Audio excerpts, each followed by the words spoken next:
Hello everyone, চলে এলাম তোমাদের সামনে একটা ছোট্ট ব্লগ ভিডিও নিয়ে। তো চলো আজকে তোমাদের সাথে শেয়ার করব আমার বাড়ির জন্মাষ্টমীর পুজো উপলক্ষে কি হচ্ছে।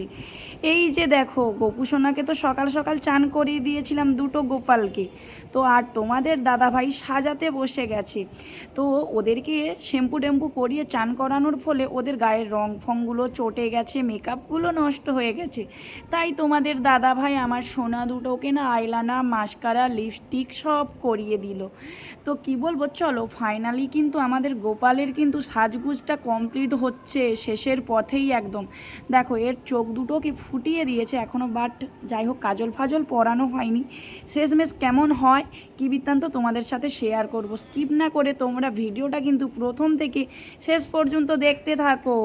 আর হ্যাঁ, এই ভিডিওটা দেখতে দেখতে তোমাদের সাথে কিছু কথা শেয়ার করে থাকি। যাই হোক মোটামুটি প্রত্যেক বছর কিন্তু গোপু সোনার পুজো আমি মা দুজনেই করে থাকি। যাই হোক এবছর আমার সমস্যার জন্য আমি পুজো করতে পারছি না। যাই হোক মাই পুজোটা করবে, যেহেতু দীর্ঘ বছর মা মেয়ে দুজনেই আমরা উপোস করে এসেছি, তাই এখনও আজকেও আমি উপোস করে রেখেছি। যাই হোক মা গেছে বড় মাসিমণির বাড়ি, যেহেতু মাসিমণি অসুস্থ থাকে তাই প্রত্যেক বছর মা আগে রাধামণি যায়, ওখানে সব কিছু জোগাড় যন্ত্র করে দিয়ে এসে তারপর বাড়িতে এসে সব কিছু করে। তো আমার মনটা আজকে খুব খারাপ। মা আমি 12টা 11টা পর্যন্ত কাজগুলো সব কমপ্লিট করে এগিয়ে রেখেছি। যাই হোক মায়ের একটু খাটনি হয়ে যাবে ওখান থেকে এসে। যাই হোক এখন সবাইকেই শুভ সন্ধ্যা, সন্ধে হয়ে গেছে, মা বাড়ি চলে এসেছে। আর আমার পুজোর জন্য কিন্তু সব সরঞ্জাম তৈরি হয়ে গেছে। তোমাদের দাদাভাই অনেকটা হেল্প করেছে। মা মাসিমণির বাড়ি থেকে এসে শুধু গোপালের জন্য ক্ষীর ছানাটা বানিয়েছে আর সন্ধেটা দিল। আর এপাশে সব কিছু বেশিরভাগ সব কাজপত্র এগিয়ে রেখেছিলাম।